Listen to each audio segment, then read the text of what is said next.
আচ্ছা, আমরা একটা আইসক্রিম দুজনে খাই কেন? আমার দাদি বলতো দুজন দুজনের এটি হলে নাকি ভালোবাসা বাড়ে। কারণ আমাদের ভালোবাসা তো উপরওয়ালা। বাড়ি কাজ করছে ফেলে এখানে বিড়িত করছি। ছেড়ে দাও মা, আমার লাগছে আমার। ছেড়ে দাও মা, ছেড়ে দাও।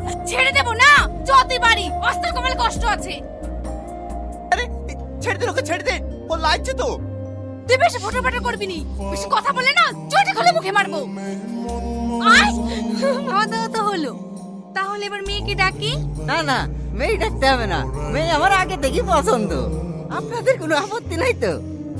না না বাবা, আপত্তি থাকবে কেনে? হে তো আমাদের সৌভাগ্য, তোমার মতো ছেলে আমার জামাই হবে। এর থেকে আনন্দের কিছু হতে পারে? তাহলে বিয়ের ডেটটা পাকা করুন। আমি যে তোমায় কিছু দিতে পারবো না। এখানে টাকা দিতে দেবেন মা? আপনার মেয়েকে আমি 10 লাখ টাকা দিয়ে বিয়ে নিয়ে যাবো। তাই নাকি? ও তাই না, জামাই সোনার দোকান আছে, মুদের মতন ভালোভাবে গয়না পড়তে পাবেন। আমি সবই জানি ভাই, এর জন্যই তো এই ছেলের সাথে মেয়ের বিয়ে দিতে চাই। এই বুড়ো লোক কেন বিয়ে করবো না? ওর কথা কিছু মনে করো না বাপ, ছেলে মানুষ তো। ওর কথাই কি মনে করবো? ও এই বুড়ো খুশনি, তুই আমাকে বিয়ে করবি? বের বাড়ি থেকে, নাহলে ঘাট ধাক্কা দিয়ে বাড়ি থেকে বের করে দেবো। তোকে আজ আমি মেরেই ফেলবো।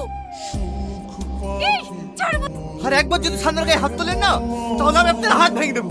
অবস্থা মন্দ না, আমার মেয়েকে আমি মারবো, তাতে তোর কি? আমি সালমাকে ভালোবাসি। তোর ভালোবাসা বুঝিনি, তোর নাম ছাড়ার কিছুই নাই। আপনি যেরকম ভাবছেন ওরকম ভালোবাসা আমাদের না। আমি সালমাকে বিয়ে করতে চাই। তুই বিয়ে করবি না করবি, তাহলে কি আমার মেয়েকে ঘরে বসিয়ে রাখবো নাকি? ভালো পাত্র আসছে, আমি বিয়ে দিয়ে দেবো। ছি, আপনি মা না ডাইনি? একজন বাপের বয়সী লোকের সাথে আপনার মেয়ের বিয়ে দিতে চান? এটা যদি আপনার নিজের মেয়ে হতো, তাহলে আপনি পারতেন এরকম করতে?